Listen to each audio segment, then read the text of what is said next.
So hi guys, welcome back. ഞാൻ ഹാബിൽ. Episode 12 എത്തി. അൽഹംദുലില്ലാ അല്ലെ. നമ്മളെല്ലാവരും ഒരുമിച്ചാണ് എപ്പിസോഡ് 12 നിൽക്കുന്നത്. അപ്പൊ ഈ എപ്പിസോഡിന് ഒരു സ്പെഷ്യാലിറ്റി ഉണ്ട്. അതായത് ഇത്രയും കാലം നമ്മൾ 11 എപ്പിസോഡിലും ഇൻസ്റ്റയിൽ നമുക്ക് കിട്ടിയ നല്ല നല്ല കോട്സ്, നല്ല നല്ല റൈറ്റിംഗ്സ് ഒക്കെ വെച്ചിട്ടാണ് നമ്മൾ ഫുള്ള് ആ വീഡിയോ കംപ്ലീറ്റ് നമ്മൾ ചെയ്തത്. പക്ഷെ ഈ ഒരു വീഡിയോ ആക്ച്വലി നമ്മൾ സ്റ്റാർട്ട് ചെയ്യുന്നത് ഇൻസ്റ്റയിൽ നിന്ന് നമുക്ക് കിട്ടിയ കോട്സും റൈറ്റിംഗ്സും വെച്ചിട്ടല്ല. നമ്മൾ അപ്ലോഡ് ചെയ്യുന്ന വീഡിയോന്റെ കോമന്റ് സെക്ഷനിൽ കുറെ ആളുകൾ വന്ന് കോമന്റ് ചെയ്യുന്നുണ്ട്. ഞാൻ ഓൾറെഡി അധിക വീഡിയോസിലും പറയുന്നുണ്ട്, നിങ്ങൾ എഴുതുന്ന ആളുകളാണെങ്കിൽ നിങ്ങൾക്ക് നമ്മുടെ കോമന്റ് സെക്ഷനിൽ വന്ന് നിങ്ങളുടെ റൈറ്റിംഗ്സ് എഴുതാം. സോ അങ്ങനെ എഴുതിയ കുറച്ച് പേരുണ്ട്. രണ്ട് മൂന്ന് പേരേ ഉള്ളൂ, പക്ഷെ നല്ല നല്ല റൈറ്റിംഗ്സ് ആണ്. സോ ഞാൻ വിചാരിച്ചു എപ്പിസോഡ് 12 അവരുടെ റൈറ്റിംഗ് വെച്ച് തുടങ്ങാം. അതല്ല അതിന്റെ ഒരു ഭംഗി എന്ന് പറയുന്നത്. കാരണം നമുക്ക് വേണ്ടി എഫേർട്ട് എടുത്ത് അവർ നമ്മുടെ പേജിൽ വന്ന് നമ്മുടെ വീഡിയോ കണ്ട് കോമന്റ് സെക്ഷനിൽ വന്ന് കോമന്റ് ഇടാന്ന് പറയുമ്പോൾ അവർ ചിന്തിച്ചിട്ടൊക്കെ എത്രത്തോളം എഫേർട്ട് എടുത്ത് ടൈം എടുത്തിട്ട് അതൊക്കെ ചെയ്യുന്നത്. സോ നമ്മൾ അതിനെ റെസ്പെക്ട് ചെയ്യണം, നമ്മൾ അതിനെ വാല്യൂ ചെയ്യണം, നമ്മളെല്ലാവരും ഒരുമിച്ച്. ഓക്കെ, സോ നമ്മളിട്ട് ഒരു ഷോർട്സിനാണ് ഇവർ കമന്റ് ചെയ്തത്. ആദ്യത്തെ ഒരാളിലേക്ക് ഇവർ പേര് കൊടുക്കുന്നുണ്ട് കേട്ടോ. അത് വലിയൊരു കാര്യമാണ്. കാരണം സ്വയം ആലോചിച്ച് എഴുതിയൊരു കാര്യത്തിന് സ്വന്തം പേര് കൊടുക്കുക എന്ന് പറയുന്നത് വലിയൊരു കാര്യം. ഇപ്പൊ എന്റെ ഈ യൂട്യൂബിന്റെ പേരുണ്ടല്ലോ, ഈ ഞാൻ ഹാബിൽ. ആക്ച്വലി ഞാൻ പണ്ട് കോഡ്സ് എഴുതിയിരുന്നു. എന്റെ ഇൻസ്റ്റഗ്രാമിലെ പ്രൊഫൈലിൽ ഒരു ഹൈലൈറ്റ്സ് ഉണ്ട്, ഒരു പെന്നിന്റെ ഒരു പിക്ചറുള്ള. ആ ഒരു ഹൈലൈറ്റ്സ് ചെക്ക് ചെയ്താൽ മനസ്സിലാവും ഞാൻ ഒരുപാട് കോഡ്സ് എഴുതിയിട്ടുണ്ട്, ഒരുപാട് റൈറ്റിംഗ്സും ഞാൻ എഴുതിയിട്ടുണ്ട്. ഞാൻ ഇപ്പൊ എഴുതുന്നില്ല എന്നുള്ള ഒരു സമയത്ത് ഞാൻ നല്ലോണം എഴുതിയിട്ടുണ്ട്. അന്ന് ഞാൻ എഴുതുന്ന കോഡ്സിന്റെ താഴെ ഞാൻ കൊടുത്ത പേരാണിത്, ഞാൻ ഹാബിലിന്. അപ്പൊ കുറെ ആളുകൾ എന്നോട് ചോദിച്ചു എന്തിനാണ് ഈ ഞാൻ ഹാബിലിന് കൊടുക്കുന്നത്. അതിനൊരു റീസൺ ഉണ്ട്. എന്റെ കോട്ട് ഒരാൾ വായിച്ചു കഴിഞ്ഞാൽ അയാൾക്ക് ഇഷ്ടപ്പെടുകയോ ഇഷ്ടപ്പെടാതിരിക്കുകയോ ചെയ്യട്ടെ, സ്വാഭാവികമായിട്ടും ഇഷ്ടപ്പെട്ട ഒരാൾ ചോദിക്കും ആരാ ഈ കോട്ട് എഴുതിയത്. അങ്ങനെ ഒരു ചോദ്യം വായിക്കുന്ന ഒരാളുടെ മനസ്സിൽ വരികയാണെന്നുണ്ടെങ്കിൽ അയാളോട് ഡയറക്ട്ലി പക്ഷെ ഇൻഡയറക്റ്റ് ആയിട്ട് ഞാൻ പറയാണ് ഞാൻ ഹാബിൽ. ഈ ഒരു മീനിങ് ഉള്ളിൽ കണ്ടിട്ടാണ് ഞാൻ ആ പേര് അങ്ങനെ കൊടുത്തത്. ഇനിയിപ്പോ എന്റെ കോട്ട് ഇഷ്ടപ്പെടാത്ത ഒരാളാണെങ്കിൽ അത് വായിക്കുമ്പോൾ അയാൾ ചോദിക്കുകയാണ് ആരാ ഈ കോട്ടൊക്കെ എഴുതിയത്, അയാളോട് ഞാൻ പറയാണ് എഴുതിയത് ഞാൻ ഹാബിൽ. അങ്ങനെ ഒരു ഉത്തരമായിട്ടാണ് ഞാൻ എന്റെ പേര് ഞാൻ ഹാബിൽ എന്ന് എന്റെ റൈറ്റിംഗ്സിന് താഴെ ഞാൻ കൊടുത്തത്. ഓക്കെ, അപ്പം നിങ്ങളൊക്കെ ലൈക്ക് ഇതേപോലെ എന്തെങ്കിലും ഒരു ഐഡിയ വെച്ചിട്ട് ലൈക്ക് സ്വന്തം പേരിന്റെ കൂടെ പേരോ അല്ലെങ്കിൽ വേറെ എന്തെങ്കിലും വെച്ചിട്ട് അങ്ങനെ കൊടുക്കാൻ വേണ്ടി മാക്സിമം ശ്രമിക്കുക. എന്തായാലും പേര് കൊടുക്കട്ടോ. സോ നമുക്ക് ഫസ്റ്റ് ഗായത്രി എന്ന് പറയുന്ന ഒരാളാണ് എഴുതിയത്. എന്താ അറിയോ, ചേർത്ത് വെക്കാൻ ആഗ്രഹിച്ചിട്ടും ഓർത്തു വെക്കാൻ വിധി എഴുതിയ ഒരു ഇഷ്ടമുണ്ടാവും എല്ലാവരിലും. ഗായത്രി കണ്ടോ, ബ്യൂട്ടിഫുൾ ആയിട്ടാണ് എഴുതിയത്. ആ ഒരു വേർഡ്സിന്റെ ഡെപ്ത് കണ്ടോ. ചേർത്ത് വെക്കാൻ ആഗ്രഹിച്ചിട്ടും ഓർത്തു വെക്കാൻ വിധി എഴുതിയ ഒരു ഇഷ്ടമുണ്ടാവും എല്ലാവരിലും. എന്താലേ, ഉള്ളിൽ ഇങ്ങനെ തട്ടും എഴുത്തുകളൊക്കെ. അത് ആൾ അത്രയും ടച്ച് ചെയ്ത് എഴുതിയ പോലെ എനിക്ക് ഫീൽ ചെയ്യുന്നുണ്ട്. ഭയങ്കര നല്ലൊരു റൈറ്റിംഗ് ആട്ടോ. അടുത്തത് ഞാൻ കഴിഞ്ഞ വീഡിയോയിൽ പറഞ്ഞിട്ടുണ്ടായിരുന്നു, ഒരാള് ലൈക്ക് ഒരുപാട് വീഡിയോസിൽ സ്ഥിരമായിട്ട് അവരുടെ റൈറ്റിംഗ്സ് കോമന്റ് ചെയ്യുന്ന ഒരാളുടെ ആ ആളാണ് അടുത്ത ഞാൻ വായിക്കാൻ പോകുന്നത്. ആളുടെ പേര് എനിക്ക് കഴിഞ്ഞ വീഡിയോയിൽ പറയാൻ പറ്റില്ല, എത്ര ആലോചിച്ചിട്ട് എനിക്ക് കിട്ടുന്നില്ല. സോ ആളുടെ പേര് ഫർഹ എന്നാണ്, ആയിഷ ഫർഹ. അപ്പം ആൾ എഴുതിയ ഒരു റൈറ്റിംഗ് ഉണ്ട്. ഇത്തിരി നേരം മാറി നിന്നാൽ ഒത്തിരി നീറുന്ന ചിലരുണ്ട്, അത്രമേൽ നമ്മിൽ അവർ പടർന്ന് പന്തലിച്ചിട്ടുണ്ടാകണം. ആയിഷ ഫർഹ. പക്ഷെ എന്താലേ, ഒന്ന് ആലോചിച്ചോക്ക്. ലൈക്ക് സിമ്പിൾ വേർഡ്സ് ആണ്, പക്ഷെ അതിനെ വളരെ ബ്യൂട്ടിഫുൾ ആയിട്ടാണ് കണക്ട് ചെയ്ത് വെച്ചത്. ഇത്തിരി നേരം മാറി നിന്നാൽ ഒത്തിരി നീറുന്ന ചിലരുണ്ട്, അത്രമേൽ നമ്മിൽ അവർ പടർന്ന് പന്തലിച്ചിട്ടുണ്ടാകണം. കൊണ്ടോയി ഇങ്ങനെ തട്ടും ഉള്ളില്. ഇതുപോലെ ലൈക്ക് വേറൊരു വീഡിയോയിലും ഇവർ കമന്റ് ചെയ്തിട്ടുണ്ട്. കാണിച്ചുതരാം.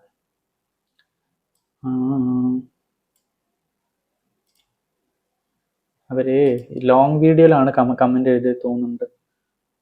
ഞാൻ ഇപ്പം വായിച്ചത് ഇവർ ഷോർട്സിൽ എഴുതിയതാണ് കേട്ടോ. നിങ്ങൾക്ക് ആർക്കെങ്കിലും അത് കാണണമെന്നുണ്ടെങ്കിൽ നമ്മളെ ഷോർട്സിൽ ചെക്ക് ചെയ്താൽ മതി, അതിലുണ്ടാവും. ഇനി അവര് ലോങ് വീഡിയോസിൽ കമന്റ് ഇട്ടിട്ടുണ്ട്.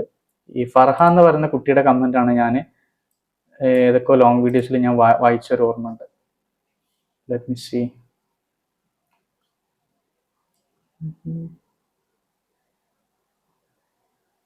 വേറൊരു കമന്റ് ഞാൻ ഇപ്പോഴാട്ടോ കാണുന്നത്. ആക്ച്വലി ഞാൻ ഇതിനു മുമ്പ് കണ്ടിട്ടില്ല, ഇപ്പം വായിക്കാം. എ ബുക്ക് വിത്ത് ഇമോഷൻസ് എന്ന് പറയുന്ന ഒരു പേജ് പോസ്റ്റ് ചെയ്താണ്, പേജ് എഴുതിയതാണ്. Death ask life, why does every one loves you but hates me. Life replied, because I am the beautiful life and you are the painful truth. എന്റെ മോനെ, എന്തൊരു writing ആണല്ലേ ഇത്. ലൈക്ക് വേറെ ഏതെങ്കിലും books എന്നുള്ളതാണെന്ന് എനിക്ക് അറിയില്ല. ഞാൻ ഫസ്റ്റ് ടൈം അടുത്ത് വായിക്കുന്നത്.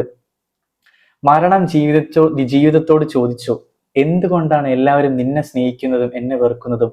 ജീവിതം മറുപടി കൊടുത്തു, കാരണം ഞാനൊരു മനോഹരമായ കള്ളമാണ്, നീ ഒരു വേദനയുള്ള സത്യമാണ്. എന്റെ മോനെ, അത് കൊണ്ടുപോയിട്ട് അത് ഫാക്റ്റാണ്. അതിന്റെ ഒരു ഭംഗി എന്ന് പറയുന്നത് ലൈക്ക് ഈ വേർഡ്സിനേക്കാൾ അതൊരു റിയാലിറ്റിയാണ്. അത് മനസ്സിലാക്കാൻ പറ്റണം. ഓ, നമ്മൾ ലൈക്ക് സ്റ്റക്കായി പോവും. ആ സ്ക്രോൾ ചെയ്യുന്ന സമയത്ത് ഇങ്ങനത്തെ ഒരു റൈറ്റിംഗ് കണ്ടാൽ നമ്മൾ സ്റ്റക്കായിട്ട് വായിച്ചു പോകും. അടിപൊളി റൈറ്റിംഗ് കേട്ടോ. ഇതിലും ഉണ്ട് ആയിഷ ഫർഹാൻ എന്ന് പറയുന്ന ആളുടെ. നമ്മൾ പ്രതീക്ഷിക്കാതെ നമ്മുടെ ജീവിതത്തിലേക്ക് കടന്നു വരുന്നതിന് നമ്മൾ പ്രതീക്ഷിച്ച പലതിനേക്കാളും ഭംഗിയേറെയാണ്. കാരണം നമ്മുടെ ചിന്തകളേക്കാൾ മനോഹരമാണ് പടച്ചോന്റെ പടപ്പുകൾ, വാക്കുകളിൽ വർണ്ണിക്കാവുന്നതിനുമപ്പുറം. ആയിഷ ഫർഹാൻ. എങ്ങനെയാണല്ലേ ഇത്രയും ബ്യൂട്ടിഫുൾ ആയിട്ട് ഇവരൊക്കെ എഴുതുന്നത്? ഞാൻ പറയില്ല, ഞാനൊരു സമയത്ത് ലൈക്ക് എഴുതാറുണ്ടായിരുന്നു. പക്ഷെ ഞാനൊക്കെ എഴുതിയ സമയത്ത് പറഞ്ഞാല് ഇപ്പോഴൊന്നല്ല, കുറച്ചധികം മുൻപാണ് ഞാൻ എഴുതുന്ന സമയത്ത്. അന്നൊന്നും ഇപ്പം ലൈക്ക് ഇപ്പൊ ഞാൻ എന്താ പറയുക, ഒരുപാട് ആളുകളുടെ കോഡ്സും ഞാൻ വലിയ സംഭവമാക്കിയ പറയില്ല. ബട്ട് സ്റ്റിൽ ഇപ്പൊ ഞാൻ ഇങ്ങനത്തെ ഒരുപാട് കോഡ്സ് എടുക്കുന്നുണ്ട്, റൈറ്റിംഗ്സ് എടുക്കുന്നുണ്ട്. ഒരുപാട് ആളുകൾ ഞാൻ ആഗ്രഹിക്കുന്ന വെച്ചാല് പലരും അത്രയും എഫേർട്ട് എടുത്ത് ചിന്തിച്ച് അത്രയും എക്സ്പീരിയൻസിൽ എഴുതുന്ന കാര്യങ്ങൾ 10 ആളെങ്കിൽ 10 ആൾ അറിയണം. അവരുടെ കഴിവ്, അവരുടെ എഴുത്ത്, അവർ ഉദ്ദേശിക്കുന്ന കാര്യം, അതിന്റെ മീനിങ്, അതിന്റെ ഒരു ബ്യൂട്ടി, അതൊക്കെ പലരിലേക്കും എത്തണം. ഞാനത് എഴുതിയ സമയത്തിലേക്ക് ഇങ്ങനൊന്നും ആരും ചെയ്തിട്ടില്ലായിരുന്നു. അതുകൊണ്ട് തന്നെ ഞാൻ മാക്സിമം ഇങ്ങനത്തതൊക്കെ കാണുകയാണെന്നുണ്ടെങ്കിൽ ഇങ്ങനെ കൂട്ടി വെച്ചിട്ട് എന്നെ കൊണ്ട് പറ്റുന്ന സപ്പോർട്ട് ഞാൻ കൊടുക്കും. കാരണം ഇതിൽ പല ആളുകളും ഒരുപാട് നല്ല ടാലന്റും സ്കില്ലുള്ള ആളുകളാണ്. സോ അത് 4 ആൾ അറിയന്നെ വേണം. കണ്ടില്ലേ ഇവിടെ എത്ര ബ്യൂട്ടിഫുൾ ആയിട്ട് ഈ ഫർഹാൻ എന്ന് പറയുന്ന ഈ കുട്ടി എഴുതിയത്. പിന്നെ അതേ വീഡിയോന്റെ താഴെ ഈ ഫർഹ വേറൊരു കമന്റ് ഇട്ടുണ്ട്. പഠിക്കുന്ന കാലത്ത് പഠിക്കാതെ പോയ പാഠങ്ങളുണ്ട്, പഠിക്കാതെ ഇന്ന് ഈ ജീവിതം പഠിപ്പിച്ച പാഠങ്ങൾ ഏറെയുണ്ട്. ആയിഷ ഫർഹ. ഈ ആയിഷ ഫർഹക്ക് ലൈക്ക് വേറെ ഇൻസ്റ്റാ അക്കൗണ്ട് എങ്ങനെ എന്തെങ്കിലും ഉണ്ടോ, ഇങ്ങനെ എഴുതുന്ന എന്തെങ്കിലും അക്കൗണ്ട്സ് ഉണ്ടോ? എനിക്ക് അറിയില്ല കേട്ടോ. ഞാനിപ്പോ ഈ യൂട്യൂബിൽ കോമന്റ് സെക്ഷനിൽ മാത്രമേ ഞാൻ ഇങ്ങനത്തെ വീഡിയോസ് ഇങ്ങനത്തെ റൈറ്റിംഗ്സ് ആൾ കണ്ടിട്ടുള്ളൂ. ഇതേപോലെ വേറൊരു റൈറ്റിംഗ് ഉണ്ട്, ആയിഷ ഫർഹാൻ എഴുതിയാട്ടോ. ചേർത്ത് പിടിക്കുക, ചേർച്ചയുള്ള ബന്ധങ്ങളെ നിങ്ങൾക്ക് നേരിൽ കാണാം. ആയിഷ ഫർഹ. സിമ്പിൾ വേർഡ്സ് കൊണ്ട് എഴുതുന്ന സച്ച് എ ബ്യൂട്ടിഫുൾ ലൈൻ. ഇങ്ങനെ ഒരുപാട് വീഡിയോയിൽ ലൈക്ക് ആൾ കോമന്റ് ചെയ്തിട്ടുണ്ടോ. സോ ഇനി നമുക്ക് ഇൻസ്റ്റയിലുള്ള വീഡിയോസിലേക്ക് കടക്കാം. കോഡ്സിലേക്കും റൈറ്റിംഗ്സിലേക്കും കടക്കാം. ആൻഡ് ബൈ ദ വേ, ഈ എഴുതിയ ആളുകൾ ഉണ്ടല്ലോ, ഈ ആളുകളുടെ എഴുത്ത് ഞാൻ ഇനിയും എക്സ്പെക്ട് ചെയ്യുന്നു. എന്തായാലും നിങ്ങളുടെ എഴുത്ത് ഞാൻ എൻ്റെ വീഡിയോയിൽ പറയും. നിങ്ങൾക്ക് ഓക്കെ ആണെന്നുണ്ടെങ്കിൽ ഞാൻ എന്തായാലും ഈ ഒരു വീഡിയോയിൽ നിങ്ങൾ പെർമിഷൻ ചോദിക്കാണ്ട് ഞാൻ ഈ വീഡിയോയിൽ പറയാണ്. കാരണം നിങ്ങൾ എഴുതിയ ഈ ഒരു കോമന്റ്സ്, ഈ ഒരു റൈറ്റിംഗ്സ് എന്ന് പറയുന്നത് നല്ല റൈറ്റിംഗ്സ് ആണ്, മീനിങ് ഫുൾ റൈറ്റിംഗ്സ് ആണ്. സോ അത് ലൈക്ക് ഞാൻ വിചാരിക്കുന്നു എന്നിലൂടെ ഒരു 10 ആൾ നിങ്ങൾ അറിയട്ടെ എങ്കിൽ, 10 ആളെങ്കിൽ 10 ആൾ കാണുകയാണെങ്കിൽ അവരറിയട്ടെ എന്ന്. ലൈക്ക് ഞാൻ വലിയ സംഭവമാണെന്നുള്ള രീതിയിലല്ല. എൻ്റെ വീഡിയോ കാണുന്ന ഒരു 10 പേരെങ്കിലും ഈ ഒരു ഞാൻ പറയുന്ന സമയത്ത് അത് ശ്രദ്ധിച്ചിട്ട് നിങ്ങളുടെ കോമന്റ് കണ്ടിട്ട് അതിന് ഒരു ലൈക്ക് എങ്കിലും നിങ്ങൾക്ക് കിട്ടട്ടെ എക്സ്ട്രാ, ഇൻഷാ അല്ലാഹ്. കാരണം നിങ്ങൾ അത്രയും നല്ല ബ്യൂട്ടിഫുൾ ആയിട്ടാണ് എഴുതിയത്. സോ ഇനി നമുക്ക് എപ്പിസോഡ് 12 കോഡ്സിലേക്കും റൈറ്റിംഗ്സിലേക്കും ഇൻസ്റ്റയിലുള്ള കോഡ്സിലേക്കും റൈറ്റിംഗ്സിലേക്കും കടക്കാം. അപ്പം ഫസ്റ്റ് വീഡിയോ എന്താ പറയുക, RYP ബൈ മല്ലു, ലൈക്ക് അങ്ങനെ എന്തോ ആണ് പേര് തോന്നുന്നുണ്ട്, എനിക്കറിയില്ല. അതൊരു വീഡിയോ ആണ്. ചങ്കിനെ എയർപോർട്ടിൽ കൊണ്ടുവിടുമ്പോഴുള്ള സംസാരം.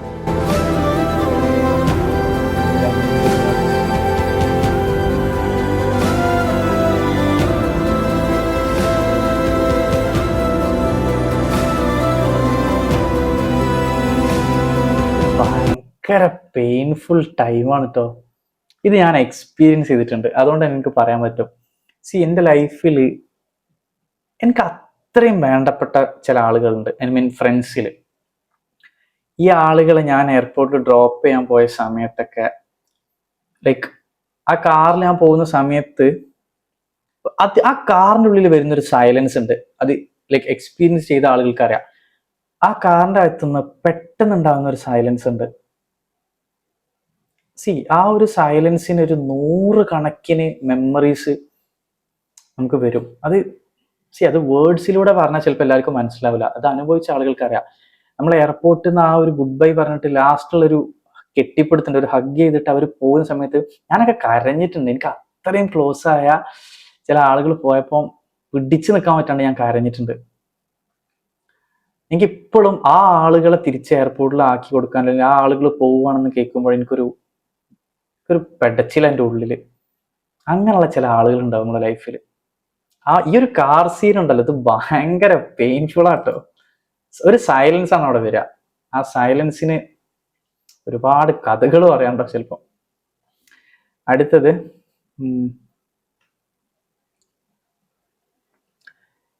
ഭ്രാന്തനെ പ്രണയിച്ചവൾ എന്ന് പറയുന്ന ഒരു പേജ് പോസ്റ്റ് ചെയ്താ.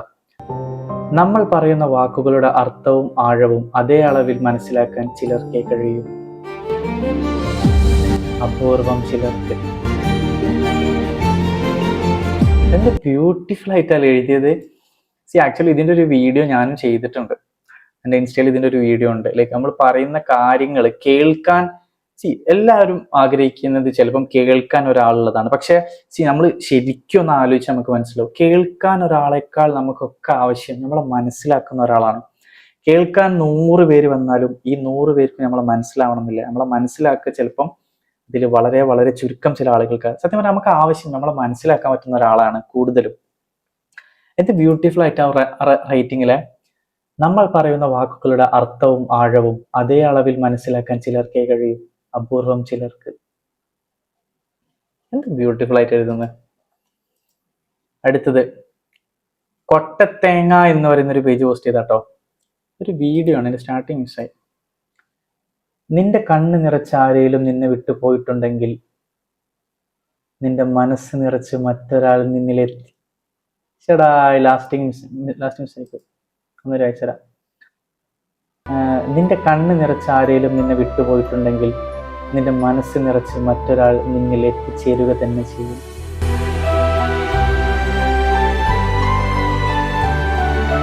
ഇൻഷാ അല്ലാഹ് അങ്ങനെ ഒരാൾ എത്തിച്ചേരട്ടെ.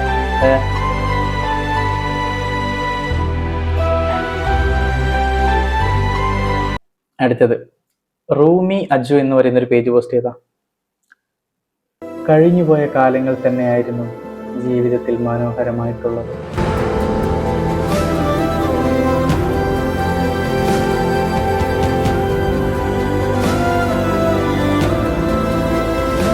ലൈഫിൽ ഒരു സമയം ഉണ്ടായിരുന്നില്ലേ, സ്ട്രെസ്സും ടെൻഷനൊക്കെ എന്താ പറയാ, ഭയങ്കര ഫ്രീ ആയി നടന്നൊരു സമയം.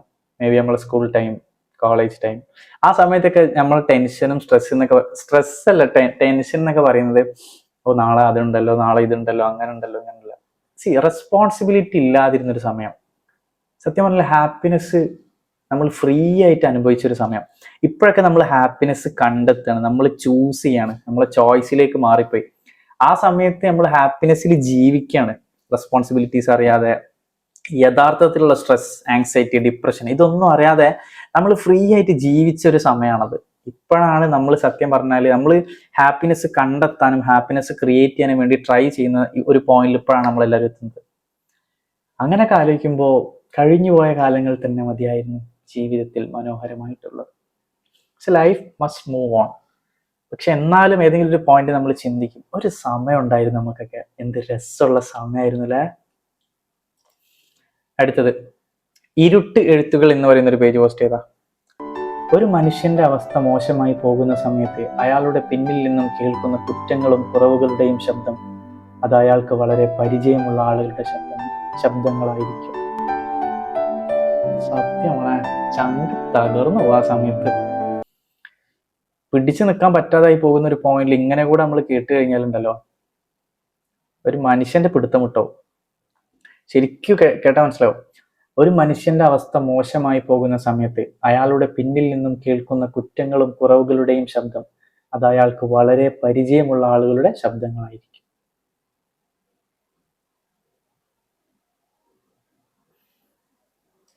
ചേർത്ത് പിടിച്ച് നടക്കുന്ന ആളുകൾ, തോളിൽ കൈയിട്ട് നടക്കുന്ന ആളുകൾ, അത്രയും വിശ്വസിച്ച് സ്നേഹിച്ച് നടക്കുന്ന ആളുകളൊക്കെ നമുക്ക് എതിരെ തിരിയുന്ന ഒരു പോയിന്റ് വരുന്ന സമയത്താണ് കുറെ ആളുകളുടെ ലൈഫൊക്കെ കയ്യിൽ നിന്ന് പോവാം. കാരണം ഒരിക്കലും എക്സ്പെക്ട് ചെയ്യുന്നില്ല ആ ആളുകളുടെ ഭാഗത്ത് നിന്ന് അങ്ങനെ ഒരു റെസ്പോൺസും ബിഹേവിയർ നമുക്ക് ഉണ്ടാവുന്നത്. അത് സത്യം പറഞ്ഞാൽ ഭയങ്കര പെയിൻഫുൾ തന്നെയാണ്. നമ്മൾ വിശ്വസിക്കുന്ന ആളുകൾ നമ്മളെ ചതിക്കുന്ന സമയത്ത്, അല്ലെങ്കിൽ ആ ആളുകൾ നമുക്ക് എതിരെ നിൽക്കുന്ന സമയത്താണ് ഒരുപാട് ആളുകളുടെ ലൈഫ് കയ്യിൽ നിന്ന് പോവാം. എന്ത് ചെയ്യുന്നു അറിയാതെ ആയി പോകുന്ന ഒരു പോയിന്റ് ആണത്. അതുകൊണ്ടാണ് ഞാൻ പല ആളുകളടുത്തും പറയുന്നത് എല്ലാത്തിനും ഒരു ലിമിറ്റ് വെക്കുന്നത് നല്ലതാണ്. ഒരാളിൽ നിന്നും ഒന്നും എക്സ്പെക്ട് ചെയ്യരുത്. പ്രതീക്ഷിക്കാതെ ഒരാളുമായിട്ട് കണക്ട് ആകുക. അയാൾ എന്നോട് തിരിച്ച് ഇങ്ങനെ റെസ്പോണ്ട് ചെയ്യണം, അയാൾ എന്നെ ഇങ്ങനെ കാണണം, അയാൾ എന്നോട് ഇങ്ങനെ സംസാരിക്കണം, ഇങ്ങനെ ഒരുപാട് പ്രതീക്ഷകൾ വെക്കുന്നിടത്താണ് ഒരു മനുഷ്യന്റെ തകർച്ചകൾ ആരംഭിക്കുന്നത്. അതില്ലാതെ കണക്ഷൻ മെയിൻറ്റെയിൻ ചെയ്യുന്നതാണ് കുറച്ചുകൂടെ നല്ലത്. അടുത്തത് വീണ്ടും ഇരുട്ടെഴുത്തുകൾ എന്ന് പറയുന്ന ഒരു പേജ് പോസ്റ്റ് ചെയ്താണ് കേട്ടോ. എല്ലാവരോടും എല്ലാം തുറന്നു പറയരുത്, ഒരുപക്ഷെ അത് നിന്റെ സന്തോഷം ഇല്ലാതെയാണ്. ശരിയാട്ടോ. ഇത് ഞാൻ തന്നെ ഓൾറെഡി ഒരു വീഡിയോ ചെയ്തിട്ടുണ്ട്. നമ്മളൊരു ഓപ്പൺ ബുക്ക് പോലെ ഒരാളുടെ മുന്നിൽ ഒരിക്കലും നിൽക്കരുത്. കാരണം നമ്മൾ പറയുന്ന എല്ലാ കാര്യങ്ങളും എല്ലാവർക്കും ആവശ്യമുള്ള കാര്യങ്ങളല്ല. നമ്മൾ ആലോചിക്കേണ്ടത്, നമ്മൾ പറയുന്നത് നമ്മളെ കാര്യങ്ങളാണ്. അത് ഓർക്ക് എത്രത്തോളം ഇമ്പോർട്ടൻ്റ് ആവുമെന്നൊന്നും നമുക്കറിയില്ല. ചില ആളുകൾക്ക് ഇത് കേൾക്കുന്നത് കുറ്റം പറയാൻ വേണ്ടിയിട്ട് മാത്രമാവും. നമ്മളെ മുന്നിൽ ചിരിച്ചു കളിച്ച് നിൽക്കുന്ന എല്ലാവർക്കും നമ്മളെ ഗ്രോത്തും നമ്മളെ ഹാപ്പിനെസ്സും കാണണമെന്നൊന്നുമില്ല. സോ നമ്മളെല്ലാ കാര്യങ്ങളും എല്ലാവരോടും തുറന്നു പറയാൻ നിൽക്കരുത്. ഇപ്പൊ നമ്മളൊരു കാര്യത്തെക്കുറിച്ച് ഒരു പ്ലാൻ ചെയ്ത് ഈ പ്ലാനിങ് പോലും നമ്മൾ ഒരാളോട് തുറന്നു പറയരുത്. കാരണം നമ്മൾ പറയുന്ന ആളുകൾ എല്ലാവരും മോശമാണ് എന്നല്ല, പക്ഷെ അതിൽ തന്നെ ഇത് ആഗ്രഹിക്കാത്ത കുറെ ആളുകളുണ്ടാവും. അത് ആരാണ് എന്നൊന്നും ചിലപ്പോൾ നമുക്ക് ഒറ്റയടിക്ക് മനസ്സിലാവില്ല. പക്ഷെ നമ്മളിങ്ങനെ വെറുതെ പറയുന്നതിനേക്കാൾ നല്ലത് നമ്മളെ കാര്യങ്ങൾ ചെയ്തുകൊണ്ടേയിരിക്കുക. ഒരാളോട് പറഞ്ഞ് ചിലപ്പോൾ അയാൾ നമ്മൾ പറയുന്ന കാര്യങ്ങൾക്ക് ഓപ്പോസിറ്റ് പറഞ്ഞാൽ നമുക്കത് വിഷമം, പിന്നെ നമുക്ക് ചെയ്യാനുള്ള മൂഡ് പോകും. നമ്മൾ ആഗ്രഹിച്ച കാര്യങ്ങൾ ചിലപ്പോൾ നമ്മൾ തീരെ ചെയ്യാതായി പോകും. ഇതൊക്കെ ചിലപ്പോൾ നമ്മൾ പറഞ്ഞതിന്റെ പേരിൽ അനുഭവിക്കേണ്ട കാര്യങ്ങളോ. അതേപോലെ തന്നെ ഒരാളോട് ഒരു കാര്യം പറഞ്ഞതിന് ശേഷം ചിലപ്പോൾ നമ്മൾ റിഗ്രറ്റ് ചെയ്യും, പക്ഷെ പറയണ്ടില്ല, ഇനി ഒരു കാര്യമില്ല, ഇനി പറഞ്ഞതാണ് ഏറ്റവും വലിയ കുടുങ്ങിയെന്നൊക്കെ. നമ്മൾ വിശ്വസിച്ച് പറയുന്ന കാര്യം ആ ആള് 10 പേരോട് പറഞ്ഞു കഴിഞ്ഞാൽ നമുക്ക് ട്രസ്റ്റ് മൊത്തത്തിലുണ്ട് പോയി, ബന്ധങ്ങളെ ബാധിക്കും. സോ ഏറ്റവും നല്ലത് എല്ലാവരോടും എല്ലാം തുറന്നു പറയരുത്. Always keep limits. അത് എപ്പോഴും മനസ്സിൽ കൊണ്ട് നടക്കുക. വളരെ നല്ലൊരു റൈറ്റിംഗ് ആട്ടോ.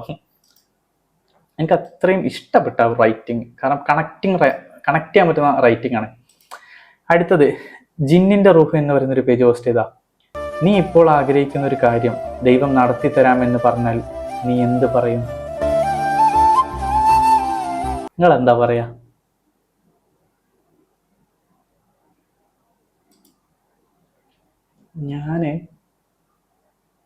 ഞാൻ ഒരു കാര്യ അങ്ങനെയാണെങ്കിൽ ഞാനൊരു കാര്യം പറയും, പക്ഷെ ഞാനിവിടെ പറയില്ല. നിങ്ങൾ എന്താ പറയാ? നിങ്ങൾ പറയണത് കമന്റ് ചെയ്യും. ഓക്കെ, ലൈക്ക് നിങ്ങൾ പറയുന്നത് കമന്റ് ചെയ്യും. ഞാൻ ഉദ്ദേശിച്ച കാര്യങ്ങൾ തന്നെയാണോ നിങ്ങൾ ഉദ്ദേശിക്കുന്നത്, അല്ലെങ്കിൽ നിങ്ങളിൽ ആരെങ്കിലും സിമിലർ ആയിട്ട് കാര്യങ്ങൾ ഉദ്ദേശിച്ചിട്ടുണ്ടോ എന്നൊക്കെ നോക്കാം നമുക്ക്. മൈക്കോണല്ലേ. അടുത്തത് വീണ്ടും കൊട്ടത്തേങ്ങ എന്ന് പറയുന്നൊരു പേജ് പോസ്റ്റ് ചെയ്താ. ആരാണ് ആദ്യം വന്നത് എന്നതിലല്ല കാര്യം, ആരാണ് നിങ്ങളുടെ മരണം വരെ കൂടെ ഉള്ളത് എന്നതിലാണ് കാര്യം.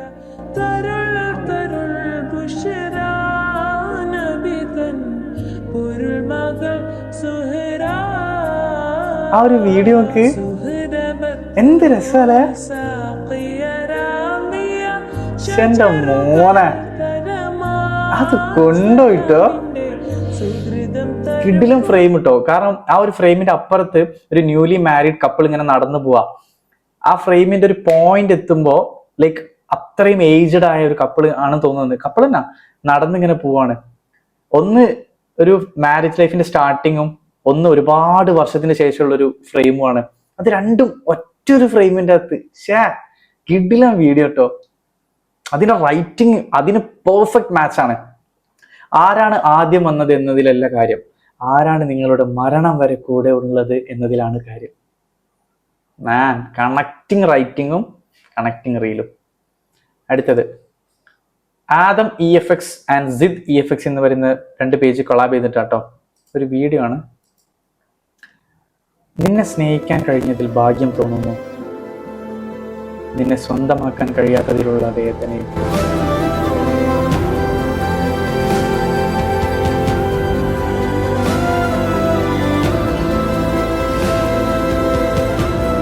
പറയാൻ ആളുകൾക്ക് റിലേറ്റ് ചെയ്യാൻ പറ്റും.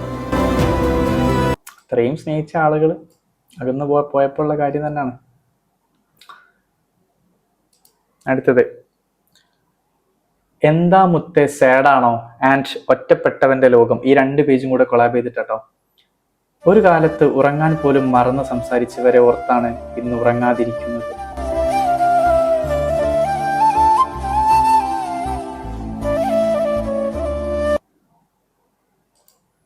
എന്തായാലേ ഒരാളുടെ ലൈഫ് മാറുന്നത് നോക്കണേ. ഒരു സമയത്ത് അത്രയും കോളിങ്ങും ചാറ്റിങ്ങും മീറ്റിങ്ങും ഒക്കെ ആയിട്ട് നടന്ന ആളുകൾ കൂടുതലും mid night talks, late night talks, അതിൽ നമ്മൾ ഉറക്കം വരെ ഇല്ലാണ്ടാക്കി സംസാരിച്ച് നമ്മളെ ലൈഫ് ആ ഒരു കോൾ ഇല്ലെങ്കിൽ ലൈഫ് ഇൻകംപ്ലീറ്റ് ആയിരുന്നൊരു സമയം. അങ്ങനെ ജീവിച്ച ആളുകൾക്ക് പെട്ടെന്ന് ആ ഒരു കോൾ ഇനി ഇല്ല എന്നറിയുന്ന ഒരു point, such A painful point. ഒരുപാട് ആളുകൾ അനുഭവിച്ചിട്ടുണ്ടാവും. ഇതൊക്കെ അനുഭവിച്ച ആളുകൾക്കുണ്ടല്ലോ സത്യം പറഞ്ഞാൽ ഓർത്ത് വെക്കാൻ വേദനയുള്ളൊരു കഥയാണ്, പക്ഷെ അതൊരു നല്ല പാഠവുമാണ്. അങ്ങനെ ഒരു സമയത്ത് ഉറങ്ങാതെ നമ്മൾ സംസാരിച്ചിരുന്ന ആളുകളെ ആലോചിച്ചാണ് ഇന്ന് ഒരുപാട് ആളുകൾ ഉറങ്ങാതിരിക്കുന്നത്. ഉറങ്ങാതിരിക്കല്ല, സത്യം പറഞ്ഞാൽ ഉറക്കം കിട്ടാത്തതാണ്. എന്താ അല്ലേ. അടുത്തത് AJ ബ്രോ എന്ന് പറയുന്നൊരു പേജ് പോസ്റ്റ് ചെയ്ത, വീണെടുത്ത് നിന്ന് എഴുന്നേൽക്കാൻ സാധിച്ചാൽ ആഗ്രഹിച്ചെടുത്ത് എത്താനും കഴിയും.